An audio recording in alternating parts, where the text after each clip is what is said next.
જે મારો આજનો કોર ટોપિક છે, તમારું મન બદલે તમારું જીવન. હવે મારી સાથે જ રહેજો. આપણે અત્યારનો જે ફેઝ ચાલે છે, ફેઝમાં બધાના મનમાં કંઈક ને કંઈક નેગેટિવિટી છે. આ નેગેટિવિટી દૂર કરવા માટે મેં આજે આ ટોપિક લીધો છે, તમારું મન બદલે તમારું જીવન. હવે આ કેટલા અંશે સાચું છે કે તમારું મન કઈ રીતે તમારું જીવન બદલી શકે છે? જો એ વાત સાચી હોય તો આપણે એને કોઓર્ડિનેટ કરીએ તો એક મૂળભૂત નિયમ છે, તમે જે વિચારો છો તે જ તમે બનો છો. અર્થાત તમારા વિચાર એ જ તમારું જીવન છે. શું આ શક્ય છે? Yes, of course, it is absolutely true. હા, બિલકુલ શક્ય છે. તમારું મન જે વિચારે છે, જે જુએ છે, જે માને છે, આઈધર જે ફીલ કરે છે, એ બધું જ આપણા સબકોન્શિયસ માઇન્ડમાં મોકલે છે. સબકોન્શિયસ માઇન્ડ, હું અને તમે જે પણ અત્યારે આપણે 16 જણા જોઈ શકીએ છીએ, એ બધા જ સમજે છે કે સબકોન્શિયસ માઇન્ડ એ 90% ઇનર હોય અને પાવર એની પાસે 90% હોય છે, જ્યારે કોન્શિયસ માઇન્ડનો પાવર માત્ર ને માત્ર 10% હોય છે. જસ્ટ લાઈક એ બરફની શિલા, હિમશિલા, આઈસબર્ગના જેવી રીતે, જે દેખાય નહીં પણ એનો પાવર ઇનરમાં હોય. આ આપણું સબકોન્શિયસ માઇન્ડ એ યુનિવર્સ સાથે લો ઓફ એટ્રેક્શનના નિયમ પ્રમાણે કામ કરે છે અને આપણા વિચારોને એક લેવલની જે આપણી થોટ પ્રોસેસ જેટલી ક્લિયર હોય એના પ્રમાણે રિયાલિટી બનાવે છે. હવે આપણે જોઈએ કે અત્યારનો કરંટ સિનેરિયો, આજે જે આપણે ફીલ કરી રહ્યા છે કે આજે 20મી તારીખ 20 એપ્રિલ 2021 ને મંગળવાર રાત્રે 9:08. હવે અત્યારે કર્ફ્યુ છે. 8 વાગ્યાથી અમદાવાદમાં કર્ફ્યુ છે. બહુ જ બધી જગ્યાએ કર્ફ્યુ છે. કેટલી જગ્યાએ કમ્પ્લીટલી લોકડાઉન લાગી ગયેલા છે. રાજસ્થાન ને ઘણા સ્ટેટ્સમાં 3 મે સુધી. હવે આ જે સિનેરિયો છે, એ સિનેરિયોને વાત હું કરીશ નહીં તો ક્યાંક ને ક્યાંક મારું તમને જે કહેવું છે અને જે પ્રૂવ કરવું છે અને જે તમે માનો છો, પણ જસ્ટ આજે હું તમને એ રિયાલિટીમાં એક મારા વેમાં લાઈને બતાવીશ અને સેશન પત્તા સુધીમાં તમે એમાં ફર્મ બિલીવ કરતા થઈ જશો કે એ સિચ્યુએશન કોવિડ-19 કોરોના, છેલ્લા લગભગ 1-1.25 વર્ષથી આપણે એક જ રોગને જાણીએ છીએ, કોવિડ-19 કોરોના. પણ આપણે જ્યાં જોઈએ એટલે કે newspaper, social media, TV news, ત્યાં બધી જ જગ્યાએ ફક્ત આની જ વાતો થાય છે. આ બહુ જ ખતરનાક રોગ છે, આવું બધા માને છે. But it is not at all 100% truth. You all are listen me carefully. It is not at all 100% truth. આપણે જો બધા સાચા આંકડાઓ જોવા જઈએ તો કોરોના કરતાં વધારે મોત malaria, swine flu, heart attack, cancer જેવા રોગોથી થાય છે. ટાઈમ્સ ઓફ ઇન્ડિયાના 2020 એટલે કે લાસ્ટ યરના જો હું તમારા સર્વેના રિપોર્ટની સાથે વાત કરું તો એ રિપોર્ટ મારી સામે સ્ક્રીન પર છે. વર્લ્ડના 10 ગ્લોબલ કોઝિસ ગણીએ તો કેન્સર વર્લ્ડમાં 96 લાખ લોકોને એક વર્ષમાં થાય છે. 96 લાખ લોકો કેન્સરથી મરે છે, થાય છે નહીં, please correct my word. 96 lakh લોકો એક વર્ષમાં કેન્સરથી મરે છે. હાર્ટને લગતા રોગોથી 94 લાખ 94 lakhs લોકો મરે છે. સ્ટ્રોક એટલે બેઝિકલી હાર્ટને લગતા સ્ટ્રોક, જે એટેક આવે એનાથી 58 લાખથી વધારે લોકો મરે છે. ટીબી થી 13 લાખથી વધારે લોકો મરે છે. હવે આમાં બહુ જ બધા સ્ટેટિસ્ટિક્સ અને રિયલ ડેટા મારી સામે છે, પણ આપણે મેઇન કોર ટોપિક પર આવીએ. એક્સિડેન્ટલ ડેથનો ડેટા જોઈએ તો 1,78,832 લોકો રેડ અને રોડના એક્સિડન્ટથી મરે છે. દિવસમાં ઇન્ડિયામાં 500 થી વધારે લોકો રેગ્યુલર કેટલાય વખતથી, પણ આ લાસ્ટ યરનો ડેટા છે, એમાં મિનિમમ 500 લોકો એક્સિડન્ટથી મરે છે. 30,187 લોકો પાણીમાં ડૂબવાથી, 21,648 લોકો ઝેરથી, 20,201 લોકો કૂદીને આત્મહત્યા કરે કે એનાથી, આઈધર એક્સિડેન્ટલ ફાયરથી 12,748 લોકો મરે છે. આવા ડેટા આપણી પાસે છે. હવે અત્યારના જે ફેઝમાં આપણને જે ડેટાઓ ક્રિએટ કરીને આપણા માઇન્ડમાં જે પાર્ટમાં ઇનપુટ કરવામાં આવે છે, એ ડેટાને પકડીએ તો કોરોના ખાલી ને ખાલી એક સામાન્ય ફ્લૂ છે, પણ એ એકબીજાના સંપર્કમાં આવવાથી થાય છે, જેનાથી સાવચેતી રાખીએ જેનાથી સાવચેતી રાખીએ તો આપણે બચી શકીએ છીએ. આપણે આપણી જાતને જ કહેવાનું છે કે કોરોનાથી ડરવાની જરૂર નથી. કોરોના આપણને કેમ ડરાવી જાય? જો તમે સમાચારોથી કે લોકોની વાતોથી ડરો છો તો આપણા શરીર અને મન પર એની શું અસર થાય એ તમે લોકો બધા ફીલ કરો છો, સામેવાળાનું સાંભળો છો. આપણે જાણીએ છીએ તે છતાંય આપણને ઘણી વખત એવું થાય છે કે આ કેવી રીતે પોસિબલ છે.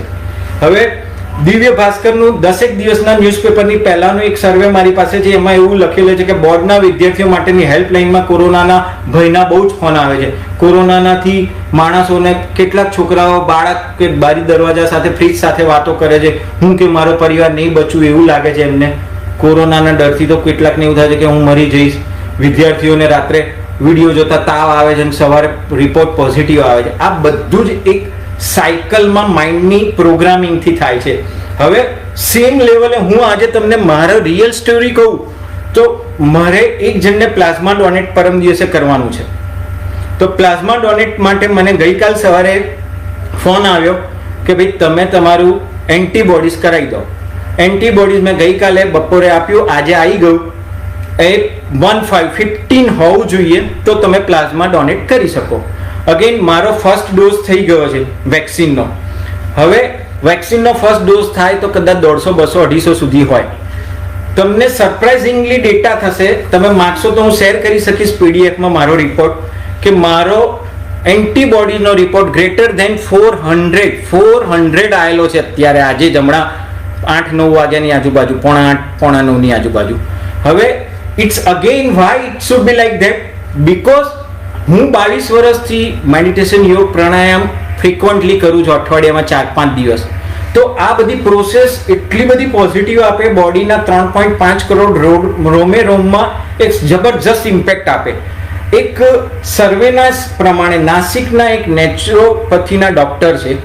એ ડૉક્ટરનું નામ સાથે હું તમને કહું તો એ ડૉક્ટરે એવું પ્રૂવ કરેલું છે કે આ જે કોરોના છે એ કોરોનાની ફ્રીક્વન્સી 5.5 થી 26.5 હોય છે.